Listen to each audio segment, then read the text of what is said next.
a deux aspects. Il y a d'abord le problème des problèmes de trésorerie que nous avons actuellement. On a très peu d'argent sur le compte. Là, il y a plusieurs raisons. D'abord, il y a eu l'indélicatesse d'une employée qui a confondu son compte personnel avec celui de l'association. Ça se monte à 20 000 € à peu près. Une plainte a été déposée. Ensuite, il y a eu la perte en appel d'un procès au prud'homme qui nous a coûté 27 000 € également. S'ajoute à ça l'augmentation régulière du SMIC. On ne va pas le regretter, mais comme tous nos employés sont au SMIC, ça monte très très vite. Et comme on a à peu près une centaine d'employés en tout, chaque augmentation coûte très très cher à l'association.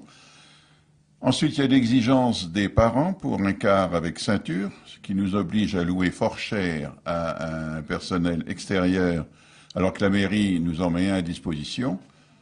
Nous ne sommes pas dans l'illégalité. Ce car a été construit avant 2000, donc il n'est pas obligé d'avoir de ceinture, mais les parents n'en veulent pas, et donc une augmentation très forte des coûts de fonctionnement pour les transports à l'US.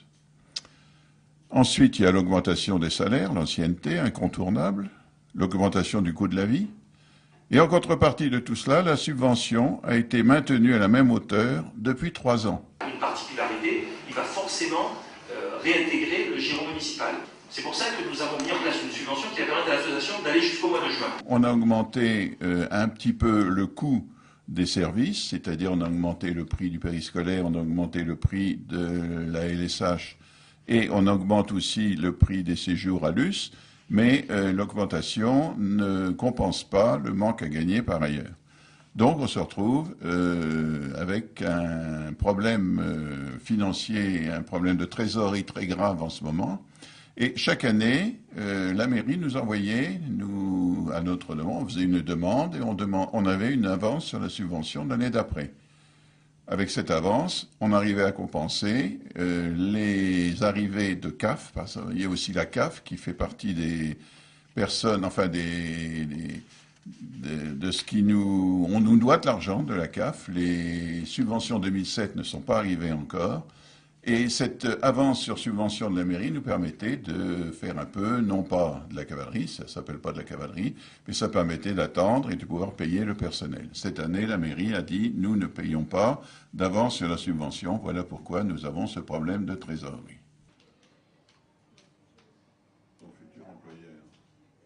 De toute façon, on ne peut pas parler de rentabilité pour un service social. Chaque enfant qui va à l'US coûte cher aux contribuables, puisque il y a la subvention, mais il y a aussi tous les coûts de cette maison de l'US qui est très importante et qui coûte très très cher.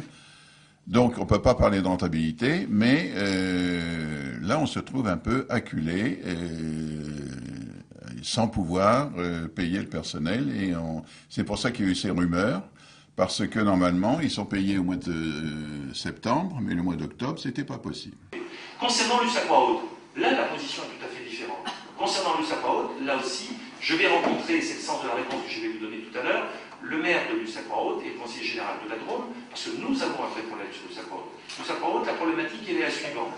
C'est une structure qui est vétuste, il nous faut mettre 400 000 € pour la mise en conformité de cet établissement, et c'est effectivement une structure pour laquelle bon nombre de collectivités ont déjà franchi le pas en se séparant de cette structure-là.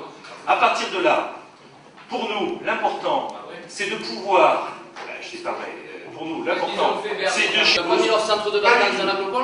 Non. Écoutez, M. Esnard, je vous ai dit toujours de vérifier vos informations. Ce n'est pas l'USAC.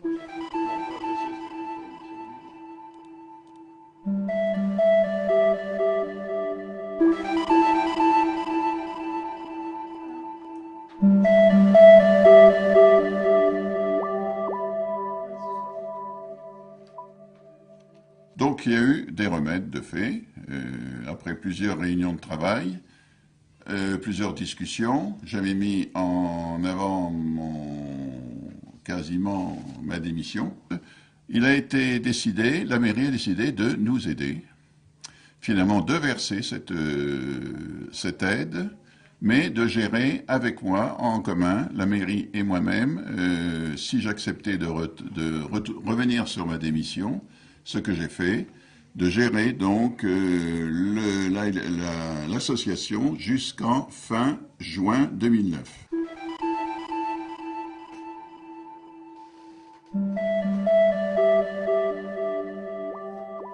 Donc nous gérons conjointement jusqu'en juin 2009 l'association. Le 22 octobre, il y aura l'Assemblée générale pour l'année 2007. Au mois de mai-juin, on aura l'Assemblée générale pour l'année 2008. Les comptes seront terminés. Et au mois de juillet, une Assemblée générale extraordinaire de dissolution de l'association, la mairie reprenant et la LSH et le périscolaire qui seront municipalisés à partir de juillet donc 2009.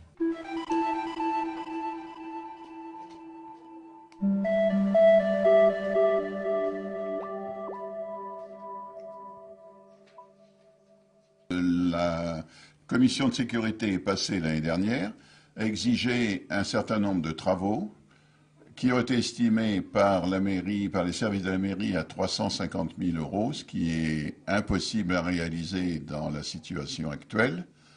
Alors, la mairie a décidé de fermer carrément l'US à partir de fin juin 2009. C'est-à-dire que les classes de découverte, les classes de neige et les classes vertes du début de l'année vont fonctionner normalement. D'ailleurs, elles sont prêtes, on les prépare, les réunions ont déjà eu lieu.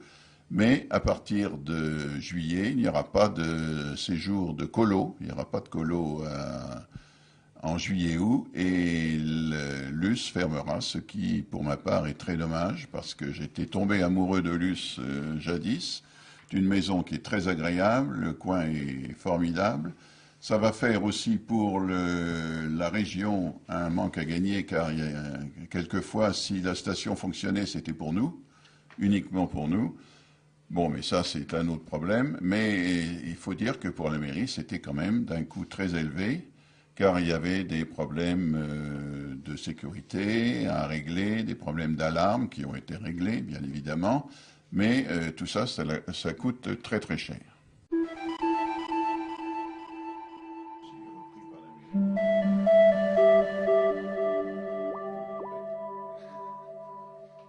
Pour les trois structures, on va installer le quotient familial pour le périscolaire. Jusqu'à maintenant, le périscolaire, c'était un tarif unique. Là, ce sera au quotient familial.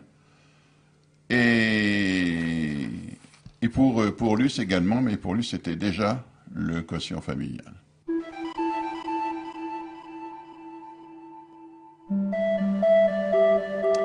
Alors évidemment, les mises en conformité demandées, à mon avis, ne se justifiaient pas tellement, mais enfin je ne suis pas responsable de la commission.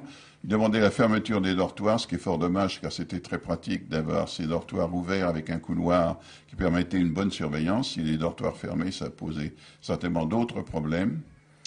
Donc l'US, eh bien, c'est terminé et c'est fort dommage.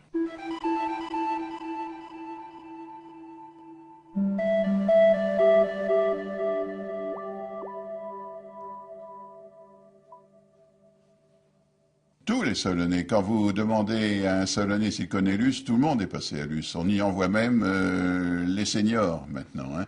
Donc de 7 à 77 ans, comme on dit, tout le monde est passé à l'US. Les groupes sportifs commençaient parce que jadis il y avait beaucoup de groupes sportifs qui faisaient faire des stages.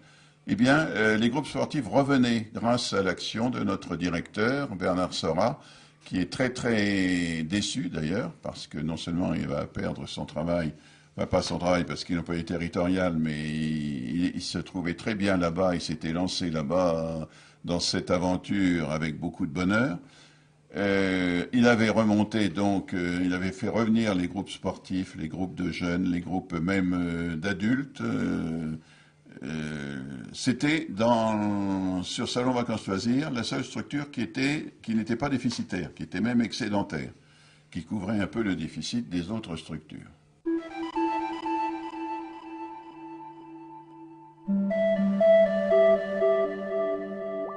Ce qu'il ne faut pas se tromper d'adversaire dans cette affaire. Beaucoup de gens foncent tête baissée à la mairie, évidemment, la mairie c'est le plus près, mais si la mairie ne peut pas payer, c'est tout simplement parce que l'État, cette année, baisse de 4 millions d'euros la dotation, et moi je suis bien placé pour savoir que la marge de manœuvre dans un budget communal est très très très faible. Alors évidemment, si on baisse de 4 millions d'euros, non seulement elle est très faible, mais il faut trancher dans le vif. Et ben là, il a fallu faire des choix. Et les 350 000 euros de remise en conformité de l'US, ben, c'était pas possible de réaliser.